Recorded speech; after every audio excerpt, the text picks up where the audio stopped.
एक नगर में देवशक्ति नाम का एक राजा रहता था। उसका पुत्र था। एक दिन उसके पुत्र के पेट में सांप चला गया।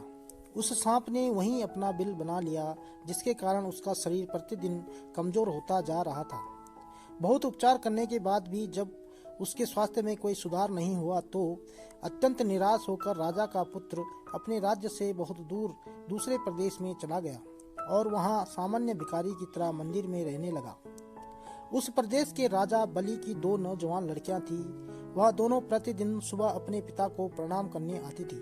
उनमें से एक राजा को नमस्कार करती हुई कहती थी, महाराज जय हो, आपकी कृपा से ही संसार के सब सुख हैं। दूसरी कहती थी, महाराज ईश्वर आपके कर्मों का फल दे। दूसरी के वचन को सुनकर महाराज क्रोधित हो जाता था।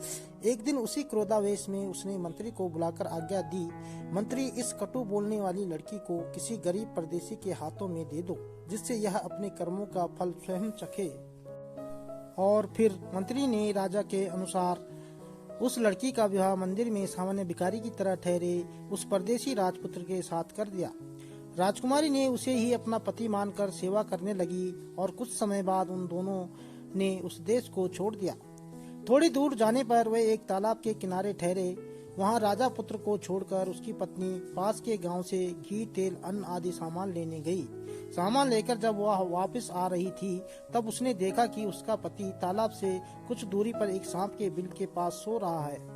उसके मुख से एक सांप फन उठाए बाहर निकलकर हवा खा रहा था। एक दूसरा सांप भी उसके बिल से निकलकर फन फैलाए उसके पास ही वहीं बैठा था और दोनों में बातचीत हो रही थी।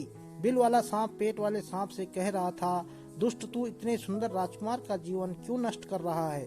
पेट वाला सांप बोला, तू भी तो इस बिल में पड़े स्वर्ण कलश को दूषित कर रहा है। बिल वाला सांप बोला, तो क्या तू समझता है कि तुझे पेट से निकालने की दवा किसी को भी मालूम नहीं? कोई भी व्यक्ति राजकुमार को उबाली हुई कांजी की राई पिलाकर तुझे मार सकता है। और फिर पेट वाला सांप बोला, तुझे भी तो गर्म तेल डालकर कोई भी मार सकता है। इस तरह दोनों ही सांपों ने एक दूसरे का भेद खोल दिया।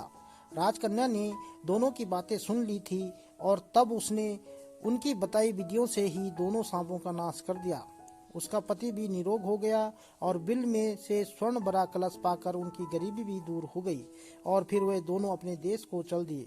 घर पहुंचकर राजपुत्र के माता पिता ने अपने बेटे और बहू का राजमहल में खूब स्वागत किया और फिर सब आनंद से अपनी जिंदगी जीने लगे। तो दोस्तों, यह थी हमारी एक छोटी सी कहानी। आपको हमारी कहानी कैसी लगी हमें कमेंट करके जरूर बताएं और हमारे YouTube चैनल को सब्सक्राइब करके साथ में बेल आइकन को दबाकर ऑल पर सेट कर लीजिए ताकि आगे आने वाली वीडियो का नोटिफिकेशन आपको मिलती रहेंगी। वीडियो देखने के लिए आपका बहुत बहुत धन्यवाद।